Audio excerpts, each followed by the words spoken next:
पहले एक शेर सुनो साथ। पहना दिया है आपने सच्चाई का लिबास, पहना दिया है आपने सच्चाई का लिबास, अब झूठ का पटाखा यही फूट जाएगा। ये दर्जनों लोगों को जो लिबास पहनाया गया है, ये लिबास फकीराना लिबास है, सूफी संतों का लिबास है। ये लिबास मुस्तफाई लिबास है, ये लिबास मुर्तजाई लिबास है, ये लिबास हमारे और आपके मुस्तकबिल का लिबास है। इस लिबास को सरकार ख्वाजा मोइनुद्दीन चिश्ती ने पसंद किया, अजमेर ने पसंद किया। इस लिबास को सरकार वारिस पाक आलम फराह ने पसंद किया। इस लिबास को हम लोगों ने पसंद किया, हमारे गुरु ने पसंद किया, पीरो मुर्शिद ने पसंद किया। इस लिबास को अगर हम ये कहें तो बेजा नहीं होगा कि ये हमारे वतन की, भारत की, हमारे देश के पसंदीदा और अलामती और एक पहचान है। ये वो लिबास है,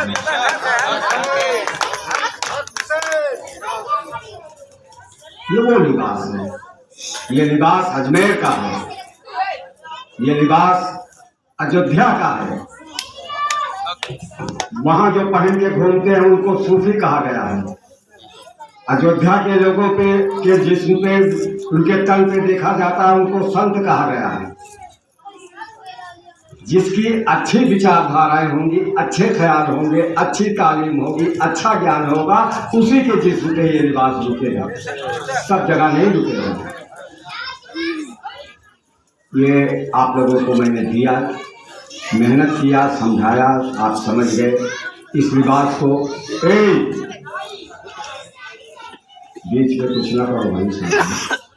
इस लिबास को आप पहन करके अब आज की तारीख से मखलूक की पर्दापोशी कीजिए। ये जो जितनी चीजें आप देख रहे हैं, इसकी हिफाजत की जिम्मेदारी आपके सुपुर्द कर रहा हूं।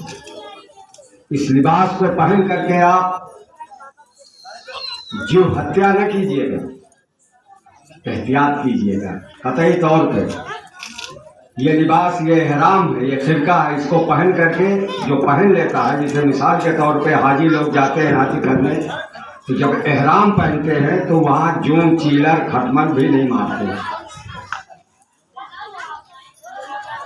है ना। इसको पहनने के बाद आप पे ये चीज बात, ये मुस्तफाई रहमत का लिबास है।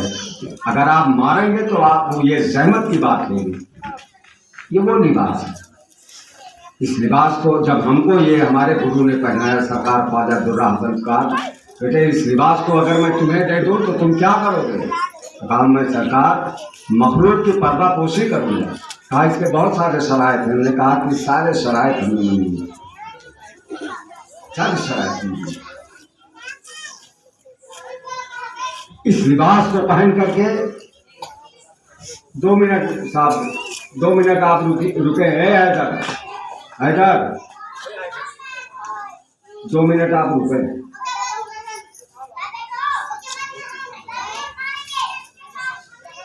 इस लिबास को पहन करके आपको वतन का, अपने देश का वफादार बन के रहना। वो सूफी, वो फकीर, वो संत हो ही नहीं सकता जो अपने देश का वफादार नहीं है। उसे कोई इबादत नहीं है। कोई कुछ भी कहे, कोई रंग दिखाए, कोई सूरत दिखाए, कोई बात बताए, हमें हर हाल में अपने इस वतन का वफादार होना। हम भारत के संविधान को मानते हैं, हम 7 समंदर पार के संविधान को नहीं मानते। यही का संविधान, ताजराते हिंद भारत का संविधान ही मेरी शरीयत है। बात है, बहुत खूब। हम ना ईरान की शरीयत मानते हैं, ना अरब की शरीयत मानते हैं। और हमारे संविधान में, भारत के संविधान में सारी शरीयतें जो जायज शरीयतें हैं वो सब आपको मिलेंगी। लिहाजा जहां कहीं रहो, पहले देश के वफादार बन के रहो और जो देश का वफादार नहीं, न वो मेरा मुरीद है, न वो मेरा फकीर। एक बात और याद रखना, हमारा कोई दीन धर्म नहीं है, ना हम हिंदू हैं, ना मुसलमान हैं, ना सिख है, ना ईसाई। हमारा दीन धर्म अगर कुछ है तो इंसानी है। क्या बात है।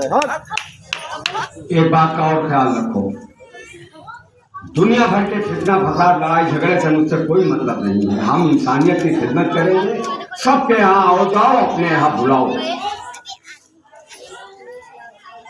मिलजुल के रहना हमारा काम है।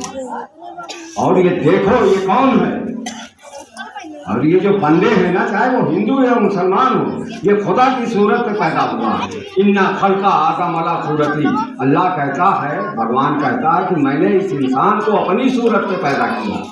अगर कोई अयोध्या का सूफी संत है तो उसकी सूरत किसकी सूरत है? वो खुदा नुमा सूरत है। और भगवान जब भी मिला इंसान के रूप में। बेशक तो देखिए जितने पूजे जा रहे हैं पूजनीय हैं, सब इंसान की शक्ल में। तुम्हारा गुरु भी इंसान की शक्ल में, मेरा गुरु भी इंसान की शक्ल में। अभी जात पात मसलक मजहब वहाबी देवबंदी शिया सुन्नी हिंदू मुसलमान सिख ईसाई के भेदभाव में हरगिज नहीं पड़ना है, बल्कि इसको काटते रहना है हमें। तब जाके सही मानों में इस लिबास का हक अदा होगा, या इस प्रोग्राम का, इस पिंडाल का, इस संस्था का, वार्षियत का हक अदा होगा। इस बात का ख्याल रखिएगा। और मैं बहुत बहुत शुक्रगुजार हूँ अपने भवानीगंज थाना के ये साहबान आए हुए हैं। मैं इसे चाहता हूँ कि वे 2 मिनट के लिए माइक पर तशरीफ लाएं और अपने ख्यालों से हमें और हमारे लोगों को कुछ बताने को समझाएं, अपना ख्याल जारी करें।